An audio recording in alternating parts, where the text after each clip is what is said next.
Vamos lá. Como hoje para nós é Dia dos Pais, né? Então eu também reservei aqui uma passagenzinha do Evangelho do livro de Lucas, do capítulo 11, a partir do versículo 5, para refletir um pouco sobre os pedidos que a gente direciona ao Pai, né? Aquele que quem quer ou quem entende concebe como sendo Deus, o Pai de todos, enfim, o nome que queira dar. E aí Jesus diz o seguinte, ele lança essa parábola. Se algum de vós tiver um amigo e for ter com ele à meia-noite e lhe disser, amigo, empresta-me 3 pães, porque um amigo meu acaba de chegar à minha casa de viagem e não tenho nada para lhe dar. E ele, respondendo lá de dentro, disser, não me sejas importuno, a porta já está fechada, os meus filhos estão deitados comigo. Não posso levantar para te dar coisa alguma. Se o outro perseverar, Jesus completa, se o outro perseverar e bater, digo-vos que, ainda que ele se não levantasse a dar-lhes, por ser o seu amigo, certamente, pela sua importunação, se levantará e lhe dará quantos pães precisar.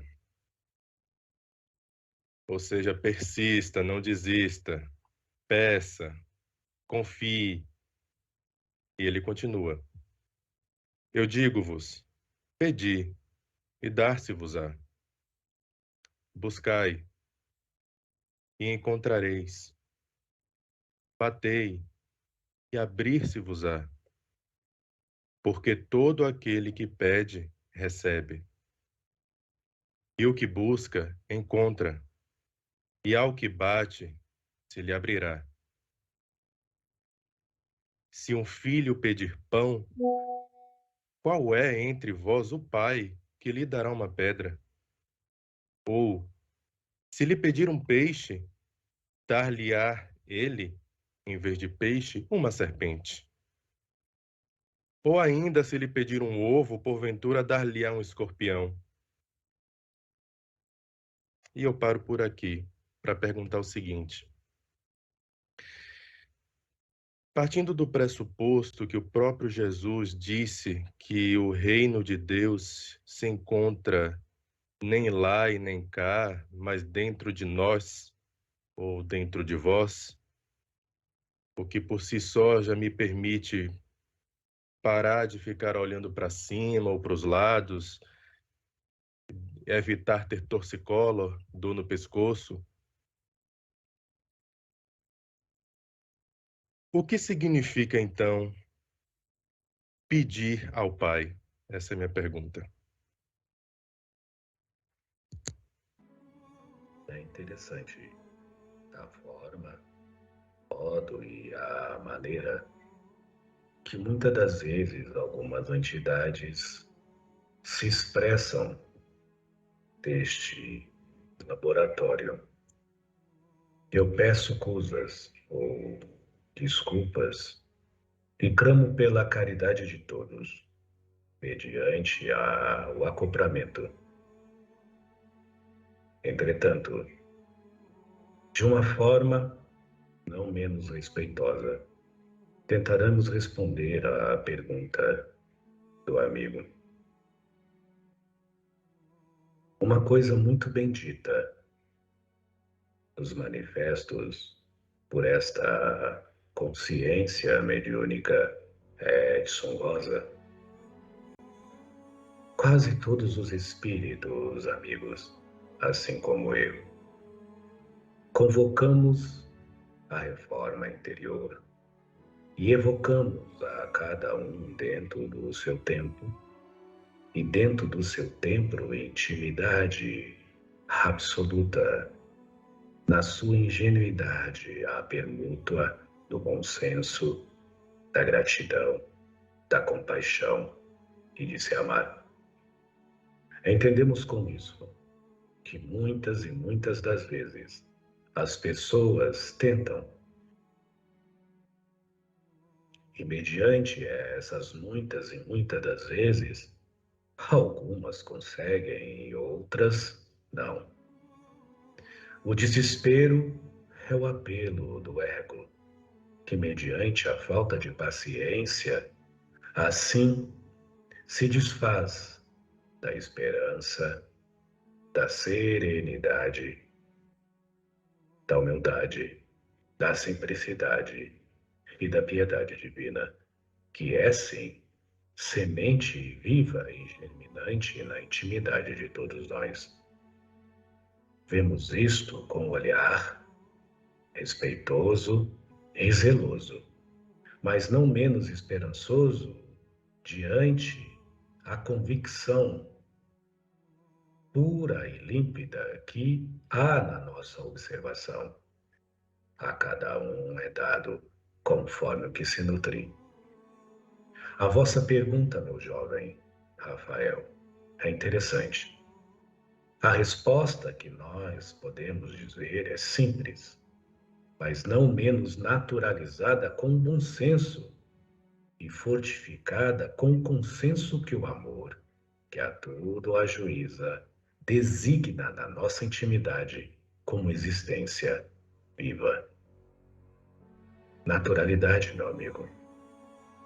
Quando o ser humano mais agradecer, ele não apenas pedirá a Deus, mas ele comungará, unificará em unicidade com essa consciência que, mesmo não tendo, há em si o que doar, que, mesmo não sabendo por si, há de haver o que ensinar mediante a mostra dos feitos que ecoam através do fato que ressoa, mesmo que seleto, mas não mais secreto, a naturalidade de ser.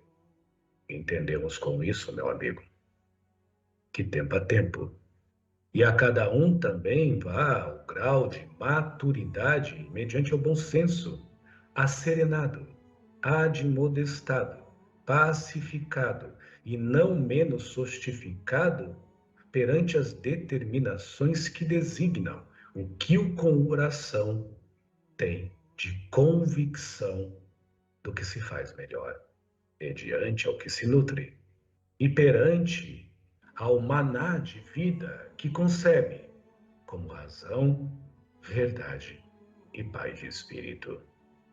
Pedir a Deus é agradecer. E quando nós agradecemos, não de boca para fora, mas concebemos, mesmo que mudos, mas num som agudo e audível aos corações que escutam a aclamação do silêncio, a compaixão em si admodesta a todo momento. E a compaixão é o berço da esperança, que se alicerce e se aliança, junto com a gratidão, a simplicidade de ser e de ver as coisas, e a grandiosidade humilde de se manter, tendo-se não mais um coadjuvante, mas um ator e um artista mediante a pintura da tela de Deus pela desenvoltura do que há, que ainda não está acabada, a cocriar com a unção. Unção esta que é a atitude de se fazer melhor. Não é uma imposição, é um convite. Expressão esta que é a determinação de não mais sonegar o seu melhor. Não é uma imposição, é um despertamento. Convicção essa que não é impor ao outro jeito e fórmulas mágicas e modos constantes de como se deve amar ou não, mas apenas uma lucidez convicta em si mesmo que o que vale a pena na existência interior e o que vale a pena na sobrevivência exterior é o amor. pela fonte que me reserva, grata e compassiva, e não menos ativa na serenidade que me elucida pela minha forma de amar. Louvamos a isso tanto eu como Uri, Eucríptoros, como todas as entidades que porventura vibram neste rapaz, que um dia, quem sabe, todos tenham tamanho nível de gratidão à vida. Louvado seja o Deus, louvado seja o profundo luz que habita em forma vívida em cada um de nós. Obrigado.